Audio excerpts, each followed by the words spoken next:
இசைஞானி இளையராஜா அவர்களின் பிறந்த நாளான இன்று அவர்களை பற்றி அவரது இசையில் வாழ்ந்து வளர்ந்து இசை நுணுக்கங்களை கற்றுக்கொண்டு இசையால் மனதின் இசையை சொல்லப் போகிறேன். பண்ணைப்புறத்தின் புதல்வனே, இசைப்புறத்தின் முதல்வனே, இசையால் ஒருமைப்பாட்டை வளர்த்தாய். நாங்களும் இசையாலே வளர்ந்தோம்.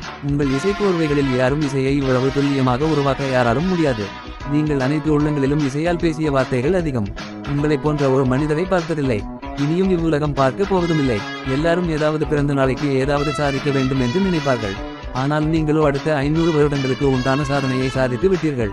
இன்றும் எப்போதும் இசையாலும் இசை வடிவங்களாகவும் உங்களின் அதீத இசையை வாழ்நாள் முழுவதும் படித்து கற்றுக்கொள்ள வேண்டும். இசைஞானி இளையராஜா ஐயா, உங்கள் இசைக்கு மட்டும் ஒரு தனிச்சிறப்பு இருக்கிறது.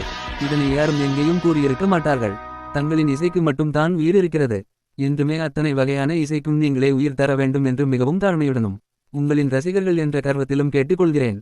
இப்படிக்கு தங்களின் இசையை உண்டு வாழ்ந்து கொண்டு இருக்கும் மாணவன்.